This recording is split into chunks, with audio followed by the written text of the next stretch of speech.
வணக்கம். நம்ம சேனலுக்கு தொடர்ந்து ஆதரவளித்துக் கொண்டிருக்கும் நல்ல உள்ளங்களுக்கு நன்றி. மகாராஷ்டிரா ஜார்க்கண்ட் தேர்தல் நிறையா பேசியாச்சு. இருந்தாலும் மகாராஷ்டிரா தேர்தல் என்ன நடந்தது அப்படின்னு ஒவ்வொரு விஷயமும் வந்துட்டு இருக்கும்போது நம்ம தொடர்ந்து ஒரு விஷயம் சொல்லியிருந்தோம். அதாவது வயநாடில் காங்கிரஸ் காட்டிய அக்கறை இன்றைக்கி மகாராஷ்டிராவில் காட்டுச்சா. இன்னும் குறிப்பாக சொல்லணும்னா ஜார்க்கண்டில் கூட அந்த குலாம் அகமது அப்படிங்கிறவர் தான் காங்கிரஸுடைய பொறுப்பாளர். அவர் கடைசி வரைக்கும் ஜேஎம்எம் கதரை விட்டு கூட்டணி முடி இழுபறின்னு சொல்லிட்டு கடைசியாக ராகுல் காந்தி தலையிட்டு தான் முடிச்சு வச்சார். அந்த குலாம் அகமது பொறுப்பாளர், அது காங்கிரஸ் பொறுப்பாளர் ஜார்க்கண்ட்.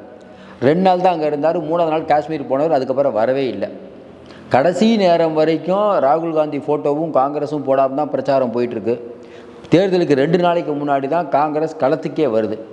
அப்போ கல்பனா சோரன், ஹேமந்த் சோரன் 2 பேரும் பிரச்சாரம் தான் இன்றைக்கி காங்கிரஸை அங்கே ஜெயிக்க வச்சுருக்குது.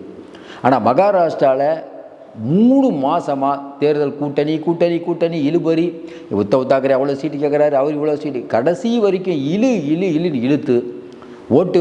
அதாவது எலெக்ஷனுக்கு வேட்புமனு தாக்கலுக்கு முதல் நாள் வரைக்கும் பிரச்சனை, கடைசி நாள் வேட்புமனு தாக்கல் வரைக்கும் பிரச்சனை. இப்படி ஒரு கூட்டணி இருந்தால் முதல்ல காங்கிரஸ் 130ன்னாங்க, அப்புறம் காங்கிரஸ் 105ன்னாங்க. விதர்பாவில் உத்தவ் தாக்கரேக்கு விட்டு கொடுத்துட்டு காங்கிரஸ் சொன்ன வார்த்தை, உங்களை முதல்வர் வேட்பாளரை அறிவிக்க மாட்டோம். மாநிலம் முழுவதும் உத்தவ் தாக்கரேக்கு ஒரு அலை வீசுதுன்னு சொல்லும்போது உத்தவ் தாக்கரேவை முதல்வர் முன்னிறுத்தியிருக்கலாம். அதை ஏன் காங்கிரஸ் பண்ணலை? அப்போ காங்கிரஸ் கட்சி பாரத் ஜோடோ யாத்திரையில் ராகுல் காந்தி காட்டிய வேகத்தை இன்றைக்கி மகாராஷ்டிராவில் காட்டலை. கேசி வேணுகோபாலில் பரன்கோவா அவர், அப்புறம் பார்த்திங்கன்னா நிறையா காங்கிரஸ்காரங்க முழுக்க ராகுல் காந்தி 2 நாள் இருக்கார். பிரியங்கா காந்தி எல்லாருமே வயநாட்டில் கூயிறாங்க. நீங்கள் கேட்கலாம், ஏங்க பிரியங்கா காந்தி தானே வேட்பாளர்னு. பிரியங்கா காந்தி அங்கே பாதி நாள் செலவிட்டு இருந்தாலே பெரிய வெற்றி கிடைக்கும். இவ்வளோ நாள் செலவிட்டிருக்க வேண்டிய அவசியமே இல்லை. ராகுல் காந்தி போராடக்கூடிய களம்ங்கிறது வயநாடு இல்லைங்க, போராடக்கூடிய களம் மகாராஷ்டிரா. மகாராஷ்டிராவில் ரோடாக ராகுல் காந்தி போயிருந்தாருன்னா நிலைமை வேறு. அப்படி போன கொஞ்ச நாளையும் நம்ம பழைய வீடியோ பாருங்கள், நான் சொல்லியிருக்கேன்.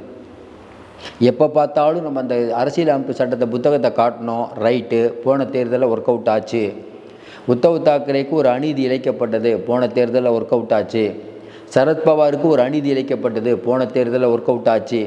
30 சீட்டு கொடுத்தாங்க, 48 சீட்டில். அப்படிப்பட்ட சூழ்நிலையில் போன எம்பி எலெக்ஷனுக்கு இந்த எலெக்ஷனுக்கும் 8% வாக்குகள் பிஜேபி அதிகம் வாங்குது. அப்படின்னா என்ன நடக்குதுன்னே நமக்கு ஒன்றும் புரியல. அப்போ அந்த 4 மாதத்தில் பிஜேபி எந்த அளவுக்கு வேலை பார்த்துருக்காங்க. 4 மாதத்தில் இலவசங்களே கொடுக்கக்கூடாதுன்னு நினச்ச பிஜேபி இலவசத்தை அள்ளி கொடுக்குறாங்க.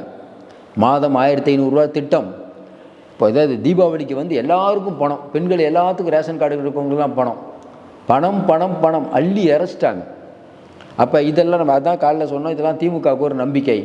பாருங்கள், அந்த உரிமை தொகை கொடுத்தவங்க பக்கா ஓட்டு போடுறாங்க. அது ஒன்று. இன்னொன்று கேட்குறோம், ஜார்க்கண்ட் தேர்தலை பொறுத்த வரைக்கும் அங்கே இருக்கக்கூடிய ஹேமந்த் சோரனை கடைசி வரைக்கும் கதற விட்ட குலாம் முகமதுங்கிறவர் யார்? அவருக்கும் அதாவது ஜார்க்கண்டுக்கு அவருக்கு என்ன சம்மந்தம்? இது இப்போ காங்கிரஸ் ஆய்வு பண்ணுமா இல்லையா? இன்னும் குறிப்பாக சொல்லணுன்னா ஹேமந்த் சோரன் கரெக்டாக பார்த்திங்கன்னா அந்த பழங்குடியினர் மத்தியில் முழுக்க ஜெயிச்சிருக்குது. பழங்குடியினர் தொகுதி 28 தொகுதியில் 27 தொகுதி இன்றைக்கி ஹேமந்த் சோரன் ஜெயிச்சிருக்காரு. அப்போ அந்த அளவுக்கு பழங்குடியினரை மையப்படுத்தி அவர் பண்ண பிரச்சாரம் ஒர்க் அவுட் ஆகிருக்கு. இப்போ காங்கிரஸை காப்பாற்றி விட்டது ஹேமந்த் சோரன் தான். அதே மாதிரி நம்ம ஏற்கனவே பழைய பதிவில் சொல்லியிருக்கோம். நீங்கள் எழுதி வச்சுக்கோங்க, ஏஜேஎஸ்யூக்கு 10 சீட்டு பிஜேபி கொடுக்குறாங்க, அது தப்பு. ஏஜேஎஸ்யூவில் இருக்கக்கூடிய அந்த ஹேமந்த் மேனன் அவர் தான் அந்த வடிவமைச்சது, அவர் போயிட்டாருங்க. அவர் போனது ஏஜேஎஸ்யூக்கு ஒரு பெரிய பிரச்சனை அப்படின்னு சொன்னோம். அதே மாதிரி தான் இருக்குது, ஏஜேஎஸ்யூக்கு பிரச்சனை வந்திருக்கு. அது ஏஜேஎஸ்யூ காப்பாற்றலை. ஆனால் இன்றைக்கி இருக்கக்கூடிய சூழ்நிலையில் இப்போ ஜார்க்கண்டில் காங்கிரஸ் ஜெயித்ததுக்கு காரணம் ஹேமந்த் சோரன். மகாராஷ்டிராவில் இந்த அளவுக்கு தோல்விக்கு காரணம் எல்லாம் 3 பேரும். இந்த 3 பேரும், அதாவது ராகுல் காந்தி என்ன நினச்சிட்டாரு, உத்தவும் சரத்பவாரும் பார்த்துக்குவாங்க, நம்ம வயநாடை பார்த்துக்கணும் வந்தார். நம்ம ஏற்கனவே நமக்கு நிறையா சந்தேகம் உண்டுங்க. வயநாடு எங்கே பார்க்கணும்? வயநாட்டில் தான் ஈஸியாக ஜெயிப்பீங்களே, அங்கே எதுக்கு உங்கள் உழைப்பை குட்டுறீங்க? வேணுகோபாலிலேருந்து எல்லோரும் இங்கே இருக்கீங்களே, பவன் கோரா அவரெல்லாம் இங்கே இருக்கார். நீங்கள் எல்லாம் போய் அங்கே தெருவாக போக வேண்டிய இடம் மகாராஷ்டிராவில். மகாராஷ்டிராவில் முதல் தடவை ஒன்றாக இருந்தால் நம்ம சேஃபாக இருப்போம் அப்படின்னு மோடி சொல்கிறாரு. பட்டேங்கே தோ கட்டேங்கேன்னு ஒரு பக்கம் யோகி சொல்கிறாரு. ரெண்டும் எடுபடாதுன்னு தெரிஞ்சுட்டு கடைசி நேரத்தில் நாங்கள் வந்து சோயாபீன்ஸுக்கு வந்து நிறையா பண்ணுவோம், உற்பத்தியை பெருக்க பண்ணுவோம், வெங்காயத்தை வந்து கிடங்கு அமைப்போம், விவசாயிகளுக்கு நிறையா சலுகை கொடுப்போம் அப்படின்னு வளர்ச்சி திட்டங்களை வைத்து கடைசி நேரத்தில் பிஜேபி பிரச்சாரம் பண்ணுதே. நீங்கள் ஒரே டியூனில் எப்போ பார்த்தாலும் கையில் வந்து புக்கை வச்சுக்கிட்டு இருக்கிறது ஒர்க் அவுட் ஆகுமா? ஜாதி வாரி கணக்கெடுப்பு இது அதான் நம்ம என்ன சொல்கிறோம், பொய்யாவது சொல்லணுங்க. பிஜேபி சொல்லலை, ஆண்டுக்கு 2 கோடி பேருக்கு வேலைவாய்ப்பு கொடுத்தாங்களா? கொடுக்கல. இன்னும் அதே சொல்லிகிட்டு இருக்காங்க. நாங்கள் உங்கள் வாழ்க்கையை தேனாக மாற்றுவோம், பயங்கரமாக மாற்றுவோம், சொர்க்கம் மாதிரி இருக்கும். இப்படி ஏதாவது ஒன்று சொல்லிக்கிட்டே இருக்கணும். காங்கிரஸ் கட்சி முழுக்க உங்களுக்கு இருக்கக்கூடிய இடஒதுக்கீடை அதிகப்படுத்துவோம், ஜாதிவாரி கணக்கெடுப்பை நடத்துவோம். இது வந்து இந்த தடவை எடுப்படலை. இன்னும் குறிப்பாக பார்த்தீங்கன்னா போன தடவை அவங்க மோடியை முன்னிறுத்தி தோத்தாங்க. இந்த தடவை மோடியை முன்னிறுத்தவே இல்லை. கடைசி ஒரு 3 நாள் மோடி ஊர்லேயே இல்லை, ஃபாரின் போயிட்டார். அமித்ஷாவும் வந்து மணிப்பூர் போயிட்டார். இவ்வளவையும் மீறி பிஜேபி ஒரு அளவுக்கு மீறி வெற்றி. அதான் நம்ம சொன்ன மாதிரி பாரத் ஜோடோ யாத்திரையில் தெருவா ராகுல் காந்தி போய் காங்கிரஸை எங்கேயோ கொண்டு போய் நிறுத்தினார். ஆனால் இந்த தடவை நம்ம ஜார்க்கண்டில் சரி, நம்ம மகாராஷ்டிராலையும் காங்கிரஸோடைய பெர்ஃபார்மன்ஸ் வெரி ரொம்ப ரொம்ப மோசம்.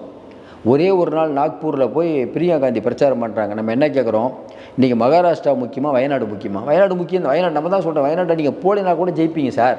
இப்போ 5 லட்சம் ஓட்டில் ஜெயிச்சிங்க, என்னங்க யூஸு? 10,000 ஓட்டில் ஜெயித்தாலும் அதே தான், 5 லட்சம் ஓட்டில் ஜெயித்தாலும் அதே தான். பிரியங்கா காந்தி போல யாராவது மறுக்க முடியுமா? பிரியங்கா காந்தி இன்னும் 2-3 ரேலியில் போயிருக்கணுங்க. காங்கிரஸ் நின்ன தொகுதியிலே காங்கிரஸ் வேலை செய்யலை. காங்கிரஸும் பிஜேபி 75 தொகுதியில் நிற்கிறாங்க. அதில் 65 தொகுதி பிஜேபி ஜெயிக்குதுங்க. அப்போ என்ன 8% வாக்கு 4 மாதத்தில் எப்படிங்க பிஜேபி வாங்கினாங்க? 4 மாதத்தில் அப்படி என்ன மேஜிக் நடந்தது? அப்போ எம்பி எலெக்ஷனில் உங்களுக்கு மக்கள் ஒரு வாய்ப்பை கொடுக்குறாங்க. அந்த வாய்ப்பை நீங்கள் அந்த மூமெண்ட்டை அப்படியே வச்சுக்க தவறிட்டீங்க, அப்படியே விட்டுட்டு வந்துட்டீங்க, வேறு வேலையை பார்த்துட்டீங்க. இன்னும் குறிப்பாக சொல்லணும்னா இந்த தேர்தலை பொறுத்த வரைக்கும் காங்கிரஸ் நிறைய தவறுகள் பண்ணியிருக்குது. உத்தவ் தாக்கரேவும் பிடிவாதமாக இருந்திருக்கக்கூடாது. விதர்பாவில் அவ்வளோ சீட்டு வேணும்னு பிடிவாதமாக இருந்து கடைசி வரைக்கும் ரணகலமாகி இப்போ உத்தவ் கட்சியும் போச்சு, சரத்பவார் கட்சியும் போச்சு. 5 வருஷம் எப்படி தாக்கு பிடிப்பீங்க? கொரோனா காலத்தில் நான் சிறப்பாக பணியாற்றினேன், நல்ல முதல்வர், எனக்கு இந்த நிலைமையான்னு கேட்குறீங்க. உத்தவ் என்ன பண்ணுறது? தேர்தல் அரசியல் இவ்வளோதான். இப்போ பிஜேபி எப்படி கொண்டு போகுது? பால் தாக்கரேவுடைய நேரடி வாரிசு ஷிண்டே தான். அதேமாதிரி என்சிபி தான் தலைவர் அஜித் பவார் தான். முடிஞ்சு போச்சா? யார் உருவாக்கின கட்சி யாரோ பேருக்கு சொல்கிறாங்க. பிஜேபி ஒவ்வொரு மாநிலத்திலையும் அங்கே இருக்கக்கூடிய ரீஜனல் பார்ட்டி அழிச்சிட்டு அவங்க பெரிய டெவலப் ஆகிட்டாங்க. உண்டா இல்லையா? பாருங்கள், ஒரு காலத்தில் சிவசேனா கொடுக்குற சீட்டை வாங்கின பிஜேபி அதுக்கப்புறம் சிவசேனாவையே ஆட்டி படைச்சது. இன்றைக்கி சிவசேனாவையே 2வது உடைச்சி பெரிய கட்சிங்கிற அந்தஸ்தில் மகாராஷ்டிராவில் வந்துருச்சுங்க. பிஜேபி உடைச்சிட்டாங்களா? இன்றைக்கி மாநிலத்தில் பிஜேபி கொடி பட்டொலி வீசி பறக்குது. பிஜேபி வந்தது நாட்டின் அழிவுக்கு அறிகுறி அப்படின்னு திருமாவளவன் சொல்கிறார். நம்மளும் அதான் சொல்கிறோம். பிஜேபி வரக்கூடாது, வந்துருச்சே. அதுக்கு காரணம் என்ன? காங்கிரஸ் தலைமைங்கிறாங்க சில பேர்.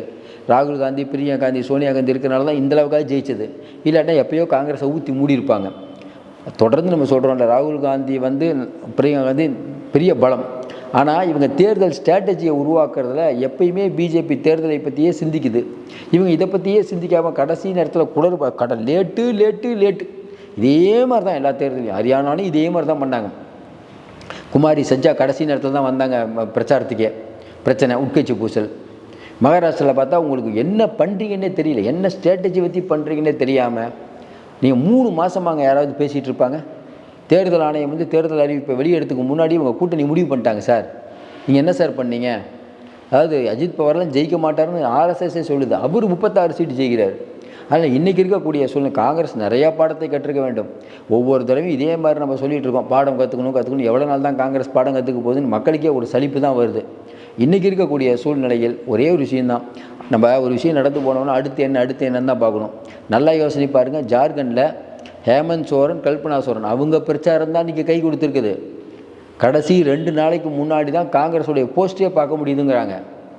அப்போ இந்த குலாம் முகமதுங்கிறவர் பிரச்சனை பண்ணிக்கிட்டு காங்கிரஸை வந்து டவுன் பண்ணிட்டு போயிருக்காரு.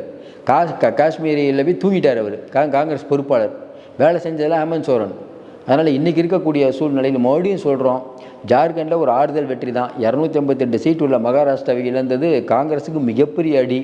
இதை வந்து என்ன சொல்கிறதுனே தெரியல. இது வந்து ஜெயிச்சிருந்தாங்கன்னா நிலைமை வேறு, இந்திய அரசியல் நிலைமை வேறு. தோத்துட்டாங்க. இனிமேலாவது ஹரியானாவில் தோற்றிங்க, ஜெயிக்கிற இடத்துல தோற்றிங்க, இதே மாதிரி ஜெயிக்கிற இடத்துல தோற்றிங்க. இப்படி ஒவ்வொரு எலெக்ஷனையும் விட்டுட்டு இருந்தீங்கன்னா எங்கே தான் போக போகிறீங்க? ஒரே ஒரு ஆறுதல் என்ன, ஏற்கனவே பஞ்சாபில் பார்த்தீங்கன்னா ஆம் ஆத்மி ரெண்டு, இவங்க ரெண்டு. குஜராத்தில் பரவாயில்ல, காங்கிரஸ் நல்லா பர்ஃபார்ம் பண்ணியிருக்காங்க. மத்திய பிரதேசத்தில் கூட ஒரு சீட், ராஜஸ்தானில் ஒரு சீட் வந்திருக்கீங்க, அது வரைக்கும் பாராட்டுக்கள். ஆனால் காங்கிரஸ் செல்வாக்கு இழந்து விடவில்லை. ஸ்ட்ராட்டஜி தப்பு, ஸ்ட்ராட்டஜி இனிமேல் மாற்றுவார்கள். மாற்றம் தானே மாறாதது, பொறுத்திருந்து பார்ப்போம். மீண்டும் சந்திப்போம். நன்றி, வணக்கம்.